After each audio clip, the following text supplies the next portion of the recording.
how important is it as somebody who, now you're an adult, to be a leader with young black men and help them understand that it's okay to ask for help and not be quote unquote tough all the time? Well, like I could go back once again with my story, lost a lot. And yes, it is okay to ask for help. It's a phone call away. I just think and another thing, I was talking to this person once again, we were talking in the living room, she was helping me out a lot about this, and like I said, like these churches, you can go to a church and get help for free with the mental health side, and like she was telling me, and we were talking about, the church is like, through the week, they have, what is it called?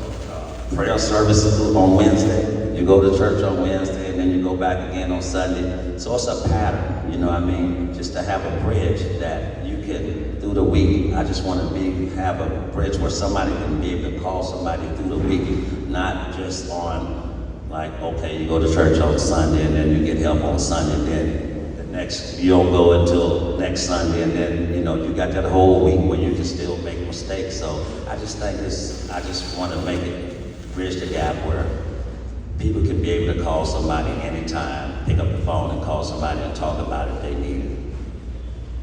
Metta, what made you realize that you needed to take control and take ownership of your mental health? When it started affecting my game, basketball was kind of everything to me. And then, I put so much into it. And then when I wasn't getting certain things out of it, because some of it's self-inflicted, so I said, I at least want to finish my career off. So it was mostly it turned into sports therapy, because most of my issues happen on the court, because of the emotion that's involved. And then, so I really wanted to play, and I also used to have anxiety, big time butterflies before games. So it was a reason. I was just trying to figure things out. So I started just asking myself all sorts of questions. I had 3 therapists at one time, parenting class, marriage counseling, anger management, and maybe something else at some point in time. I'm just trying to, I like to try to find solutions. So, when I got to the Rockets, actually, probably my best season of my career, even though I wasn't playing early, which is debatable. But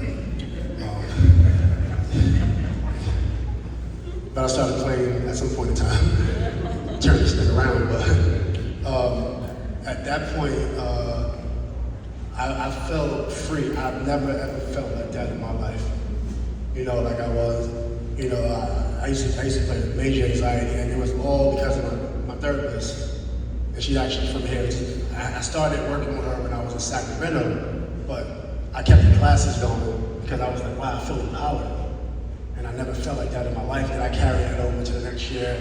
I never felt, I was always worried in games, so that was kind of my journey, but then I used it for sports therapy, but then at the same time, there was still underlying issues, and I found out learning about my history, because I was always concerned about my history, not knowing who I was.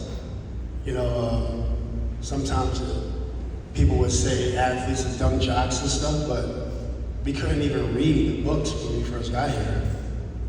So how are we going to be intelligent, nerds if you're not letting us read?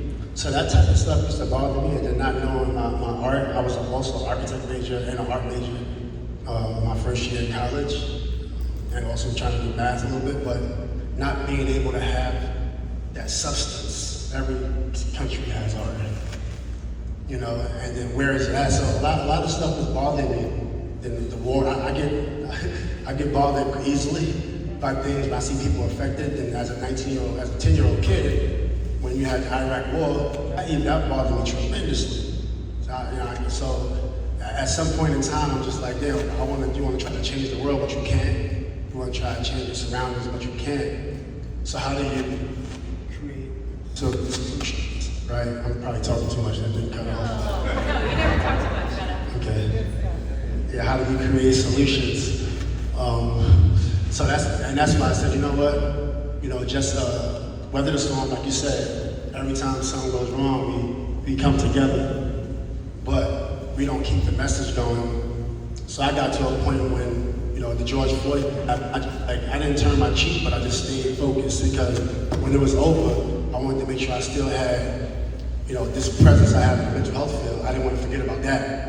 You know, so sometimes they can play little games where you forget about what's the cause, you know, and different things like that. So, you know, I think a lot. You know, I guess I'm a heavy thinker, but you know, my journey is a little bit different, and I think, you know, embracing mental health. I actually evolved from mental health. It became breathing exercises. It became chakras, learning about your chakras. It became not anger management, but it became empowering myself. After you got past that marriage counselor and all the stuff, it's like, I want to keep going, you know? Then I changed my name to Metta, got into Buddhism. It's like, I want to keep going, you know? And hopefully I can continue to thrive. But still, you know, Vernon, I guess this is your first mental health symposium. And hopefully, like, we can just keep this message. This is a really important message. And I'll just end with, because I can talk about this all day, but our kids are also not learning how to treat our partners the right way. The music is crazy out there, right? So I made music that was like very questionable, right? When you look at it, it's like, okay, we're teaching our kids how not to respect our women.